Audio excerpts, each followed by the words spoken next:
dive in to Class 4A. We're talking about the toughest districts in each classification around the state. Of course, last week, what was it, a week ago today? Yeah. For 1 week, we have had new districts put forth by the UIL. We're still kind of sorting through them. And what we're doing is we're trying to come up with the toughest districts in each classification. And the way that we are doing this is our friend Jerry Forrest, who helps us with our rankings and does our computer rankings at texasfootball.com/computer rankings. He assigns every team a rating for every year based on who they've beaten and who those people have beaten and stuff like that. That makes sense. So then we're taking their past 5 years, each team's past 5 years, and averaging those together to come up with a 5-year average.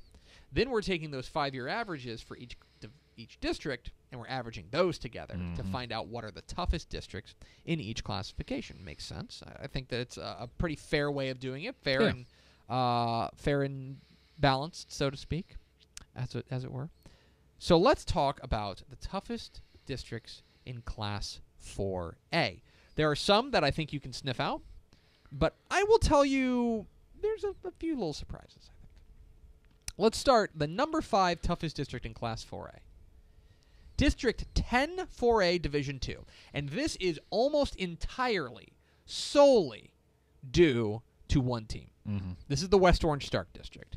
And there has been, I would need to go and check this. In fact, I can probably do it real quick.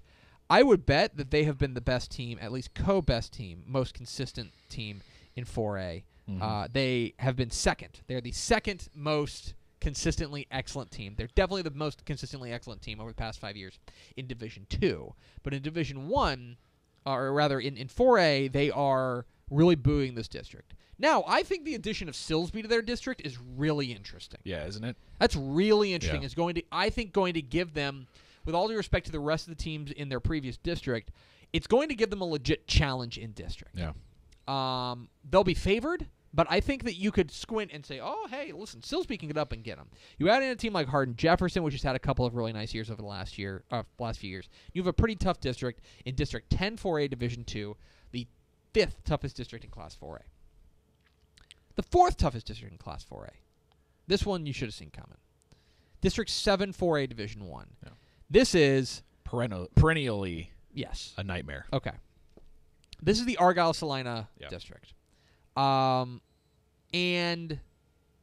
to me, the thing that sets this thing apart, first of all, you have Argyle, which, by the way, over the past 5 years has been the highest-rated team in 4A. Yeah. They've been on the 5-year average. They're the highest-rated team in 4A. Just like a decimal point ahead of West Orange Stark. Yeah.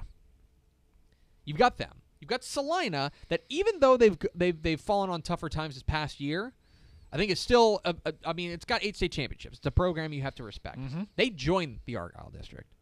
You have Paris, which has very quietly been pretty consistently good. Yep.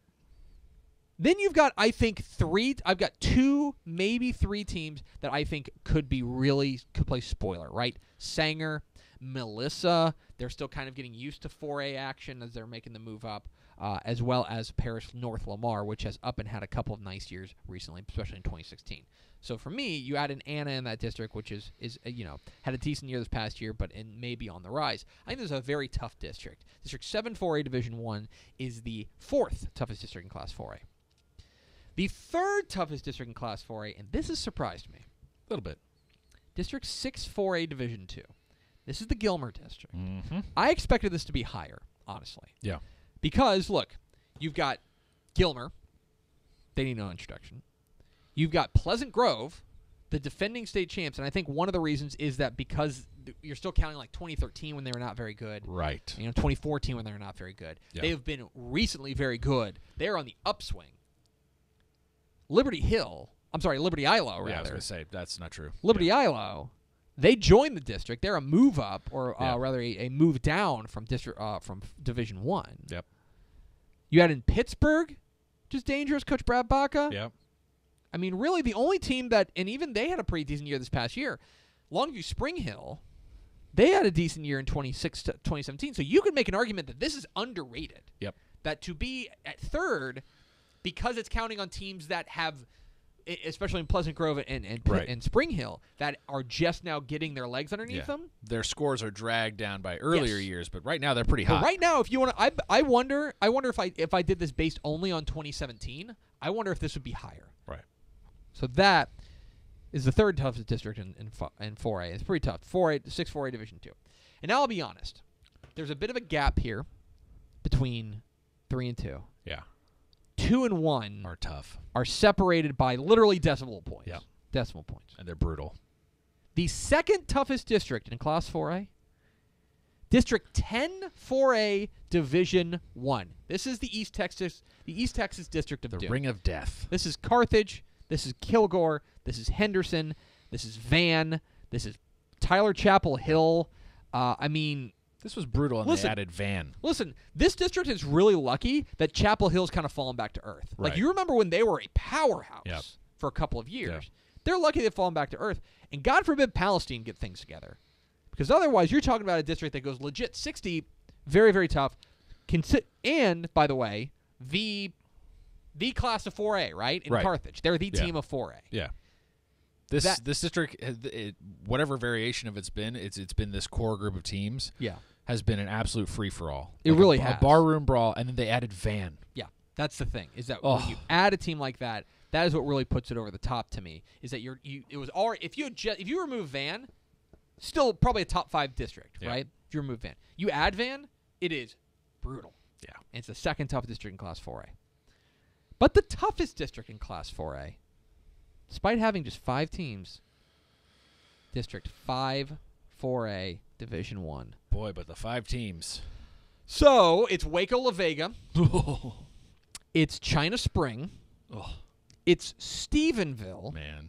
It's Brownwood. And it's Gatesville. Is it? I mean, this might be my favorite favorite There are no district. days off. Yeah, there's no days off. This is my favorite district.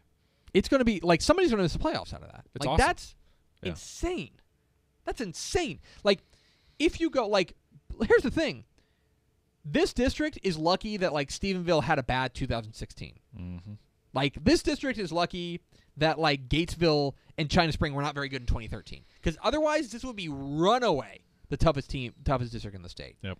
This is, pound for pound, I think, one of the toughest districts in the state. When you took that Central Texas district, and you took 3 of the top 4 teams in that district, and you merged them with a perennial power in Stephenville that's on the rise again, and their arch nemesis Brownwood, that is what makes District 5 4A Division 1 the toughest district in Class 4A. It is pretty brutal from top to bottom. Those are the toughest districts in Class 4A.